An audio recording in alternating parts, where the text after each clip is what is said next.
Hello and welcome back. आप सभी का बहुत बहुत स्वागत है हमारे इस प्लेटफॉर्म पर, प्राची मिश्रा ऑफिशियल पर। तो आज हम जिस मुद्दे के बारे में बात करने वाले हैं that is again the state of Hormuz, but there is a new route belong with state of Hormuz because Iran and Oman मिलकर के एक नया स्टेट ऑफ हॉर्मुज बनाने वाले हैं। अब ये क्या हो जाता है, क्या मैनेजमेंट सिस्टम है, इंडिया को इससे कैसे फायदा मिल सकता है? बिकॉज इस पूरे युद्ध में अगर मैं बात करूं तो भैया इंडिया को बहुत ज्यादा फायदा मिला, चाहे वो स्टेट ऑफ हॉर्मुज से अपने जहाजों को निकालना है, चाहे अन्य देशों से मदद लेनी हो, सभी ने भारत का इसमें सहयोग भी किया और भारत का परम मित्र रशिया इसमें सबसे आगे रहा।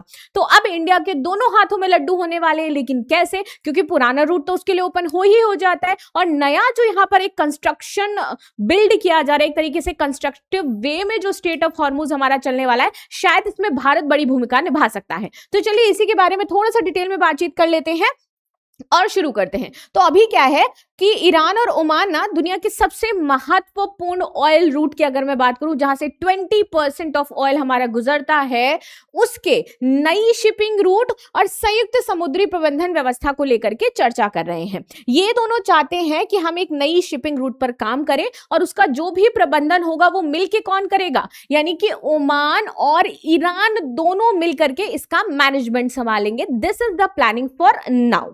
अब देखो यहां पर व्यवसायिक जहाजों की जो सुरक्षित आवाजाही है, ये सुरक्षा सुनिश्चित करना चाहते हैं, क्योंकि हमने देखा कि हुतियों का विद्रोह उसकी वजह से नहीं हो पाता है, बहुत सारी समस्याएं हो रही हैं, कहीं कोई हमला कर रहा है, कहीं कोई हमला कर रहा है, तो इसकी वजह से बहुत सारे लोगों को लॉस हुआ। इसमें समुद्री जहाज जितने पहले जाते थे उनकी संख्या और कम हो गई। तो इसको लेकर के काम कर रहे हैं कि हम नया मार्ग प्रबंधन करेंगे। ये हमारा तब हुआ है जब अमेरिका ईरान तनाव के कारण इस जलडमरू मध्य से गुजरने वाले जहाजों की सुरक्षा, बीमा लागत और वैश्विक ऊर्जा आपूर्ति जो है उसको लेकर के चिंताएं बढ़ गई हैं। ये है हमारा स्टेट ऑफ हॉर्मुज। एक बार देख लो भैया, इसके आसपास इधर यूनाइटेड अरब अमीरात है, इधर ओमान हो जाता है और इधर हमारा ईरान हो जाता है। ठीक है, इतना तो आपको पता ही है। चलो अब आगे बात करते हैं। स्टेट ऑफ जो हॉर्मुज हो जाता है हमारा, जिसको हॉर्मुज जलडमरू मध्य कहते हैं, ये कनेक्ट कहां से किसको कर रहा है? तो देखो, ये फारस की खाड़ी को ओमान की खाड़ी से एंड देन वहां से अरब सागर तक कनेक्टिविटी दे रहा है। तो 3 जगहों पर ही हमें कनेक्ट कर रहा है। ठीक है, प्रमुख इसकी विशेषता ये थी कि भैया 20% ऑयल रूट, पूरे वर्ल्ड का 20% ऑयल रूट यही बना हुआ था। दूसरा ये कि यहां पर एलएनजी का लगभग 25% तक का निर्यात होता था। ये विश्व के सबसे महत्वपूर्ण मैरीटाइम चोक पॉइंट्स में से एक आता था और ये ईरान ने बता भी दिया है कि चोक पॉइंट था, तभी तो हम युद्ध में घुटने नहीं टेके अमेरिका के सामने, क्योंकि हमने अमेरिका के घुटने टिकवा दिए भाई। ये 21 समुद्री मील का रास्ता हो जाता है, 12 डिवाइडेड है ईरान और ओमान के बीच में, और यहां पे जो लॉ काम करता है दैट इज अंतरराष्ट्रीय जल जो संबंधित कानून है वो काम कर रहा है प्रेजेंट टाइम में। अब जो नया शिपिंग मार्ग है वो क्या प्रस्तावित किया गया है, क्यों प्रस्तावित किया गया है, पहले तो इसको बारे में बात करेंगे, कारण क्या है।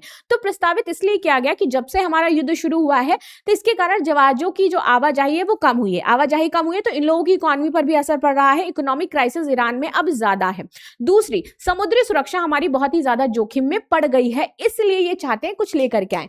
प्लस अब जहाजों की आवाजाही कम होने के पीछे एकमात्र कारण ये भी हो जाता है, मतलब एक और कारण ये भी हो जाता है कि जो जहाज थे ना उनका बीमा प्रीमियम अब महंगा कर दिया गया है। ठीक है, इसकी वजह से बहुत सारे जहाज खड़े रहते हैं, आवाजाही नहीं कर रहे हैं। तेल और गैस की वैश्विक आपूर्ति हमारी ठप हुई है और बाहरी जहाजों की जो सुरक्षित आवाजाही है वो सुनिश्चित करना चाहते हैं।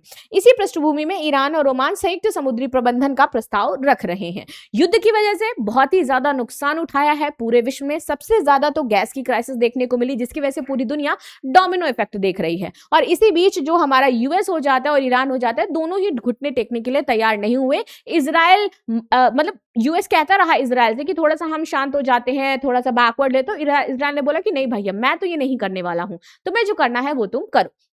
तो इसकी वजह से एक कोई हल निकल नहीं पा रहा था। फाइनली ओमान ने एंटर किया है कि अब हम हल निकालेंगे और हम आप लोगों के पीस मेकर बन करके सामने आएंगे। अब बात करते हैं जो वर्तमान शिपिंग व्यवस्था है यहां पर कैसे काम कर रही थी स्टेट ऑफ हॉर्मुज में। तो यहां पर था हमारा टैरिफ सेपरेशन स्कीम चलती थी। इसमें 2 अलग अलग शिपिंग लेन्स थी, एक तरफ से जहाज आते थे, एक तरफ से जाते थे, और उनके लिए 2 समुद्री मील चौड़ा रास्ता बनाया गया था। बीच में 2 समुद्री मील खाली रखा गया था। ये रास्ता है 2 समुद्री मील का, ये रास्ता रास्ता है जाने का और ये रास्ता है आने का, और बीच में 2 समुद्री मील का बफर जोन था। एक से प्रवेश करते थे और एक से बाहर जाते थे। पूरी व्यवस्था अंतर्राष्ट्रीय समुद्री नियमों के अनुरूप चल रही थी, ठीक है। लेकिन ओमान का प्रस्ताव है कि अब हमें व्यवस्था कैसी करनी है। तो ये आप स्ट्रेट ऑफ मलक्का देख रहे हो ना, चाइना का जो सबसे इंपॉर्टेंट स्ट्रेट ऑफ मलक्का हो जाता है, 80% डिपेंडेंसी उसकी इसी रूट पे हो जाती है, उसको मलक्का डायलेमा भी हम कहते हैं। तो वो कह रहा है कि व्यवस्था ना चाइना के स्ट्रेट ऑफ मलक्का जैसी हम फॉलो अप करवा ले, कहां पर, स्ट्रेट ऑफ हॉर्मुज में। तो चलो भाई देखते हैं कि वहां पर क्या सिस्टम है। तो ओमान ने स्ट्रेट ऑफ मलक्का मॉडल पर आधारित व्यवस्था का सुझाव दिया है। अब देखो, ईरान और ओमान संयुक्त रूप से जहाजों की आवाजाही का इसमें प्रबंधन करेंगे, समुद्री सुरक्षा और समन्वय दोनों देश मिलकर के देखेंगे, और शिपिंग कॉरिडोर को लगभग 50-50 आधार पर दोनों देशों के समुद्री क्षेत्र में विभाजित कर दिया जाएगा, ठीक है। यानी कि 50% ये ओमान देखेगा समुद्री क्षेत्र, 50% कौन, ईरान देखेगा। अब देखो बात क्या हो गई, ये कह रहे हैं कि जो स्ट्रेट ऑफ हॉर्मुज है ना, ये स्ट्रेट ऑफ हॉर्मुज जो हो जाता है, ये 50% स्ट्रेट ऑफ हॉर्मुज पूरा का पूरा किसको दे दो, ईरान को दे दो, और 50% स्ट्रेट ऑफ हॉर्मुज किसको दे दो, ओमान को दे दो, ठीक है। ईरान अपने रास्ते से किसी को नहीं जाने देना चाहता है, ठीक है, कोई बात नहीं, ओमान अपने रास्ते से जाने देगा। ये बात हो गई। अब ये जो 2 रूट बन गए हैं, इसी में तुम अपने साइड से जहाज गुजारो, हम अपने साइड से गुजार रहे हैं, ये ओमान ने दिमाग लगाया है कि हम 50-50% रूट ही डिवाइड कर देते हैं।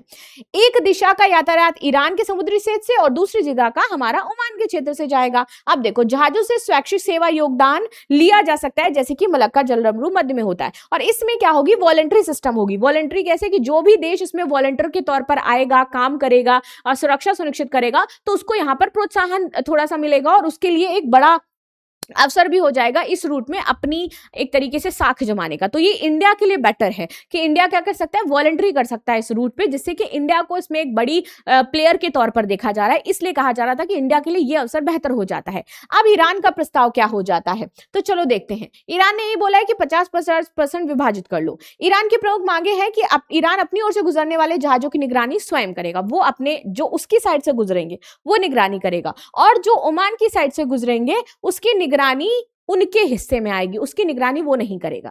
वहां पे क्या हो रहा है क्या नहीं हो रहा है, इसकी जिम्मेदारी पूरी ओमान की है। अगर कोई दूसरा देश जिम्मेदारी लेना चाहता है, जैसे कि इंडिया कहे कि मैं जिम्मेदारी लेना चाहता हूं कि ओमान के रूट से जो गुजर रहे हैं उनकी सुरक्षा की जिम्मेदारी मेरी है, तो यहाँ पर इंडिया ऐसा कर सकता है। ईरान को आने जाने वाले दोनों प्रकार के समुद्री यातायात पर अधिक निगरानी अधिकार प्राप्त होगा। राष्ट्रीय सुरक्षा एवं संप्रभुता को सर्वोच्च प्राथमिकता यहाँ पर दी जाएगी।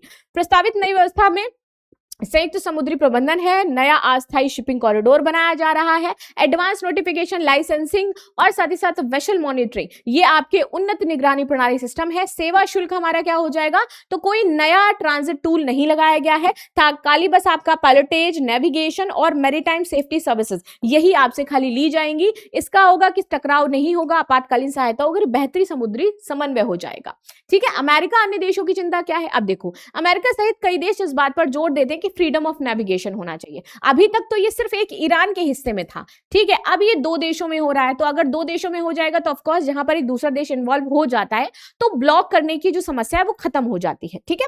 कोई भी व्यवस्था ऐसी नहीं होनी चाहिए जो एक तरफा हो, तो इसलिए जो अमेरिका है वो भी ये शर्त मानने के लिए लागू हो गया है कि ठीक है, अगर इसमें ओमान इंटरफेरेंस कर रहा है तो हमें कोई दिक्कत नहीं है। अमेरिकी नौसैनिक समर्थित जॉर्ज मैरीटाइम इंफॉर्मेशन सेंटर ने ओमान के तट के निकट एक वास्तविक ट्रांजिट मार्ग भी विकसित कर लिया है कि हम यहाँ पर निगरानी करेंगे, वॉलंटरी करेंगे, ठीक है। तो ऐसा यहाँ पर होने वाला है जैसा मलक्का हमारा स्टेट मॉडल हुआ करता था। अब मलक्का जलरमरू मध्य में क्या होता है कि इंडोनेशिया, मलेशिया और सिंगापुर, ठीक है, ये 3 है, 3 आपस में इसको डिसाइड करते हैं। संयुक्त रूप से नौवाहन देखते हैं, पर्यावरण संरक्षण देखते हैं, समुद्री सुरक्षा देखते हैं और समन्वय करते हैं। तो ये तीनों देशों का इंटरफेरेंस स्टेट ऑफ मलक्का में हो जाता है। तो इसलिए इंपॉर्टेंट है कि किसी भी देश के ऊपर पूरी तरीके से कोई व्यवस्था नहीं आती है, कोई भी देश प्रेशराइज फील नहीं करता है और मुक्त आवाजाही हमारी बनी रहती है। समझौते के सामने प्रमुख चुनौतियां ये है कि ईरान अधिक निगरानी की मांग कर रहा है, ओमान कह रहा है 50-50% हो। अमेरिका और पश्चिम देशों की फ्रीडम ऑफ नेविगेशन संबंधित चिंताएं हैं। दूसरा, खाड़ी देशों की जो सुरक्षा प्राथमिकताएं हैं वो बड़ी हैं। ऊर्जा व्यापार में अब वो कैसे विश्वास बनाए ईरान, वापस से ये प्रॉब्लम आ रही है, और राजनीतिक तनाव भी सबसे ज्यादा है। तो इसलिए अभी समझौते पर थोड़ा थोड़ा सा मतलब इफ एंड बट चल रहा है, बट ऑलमोस्ट ईरान इसके लिए रेडी हो चुका है।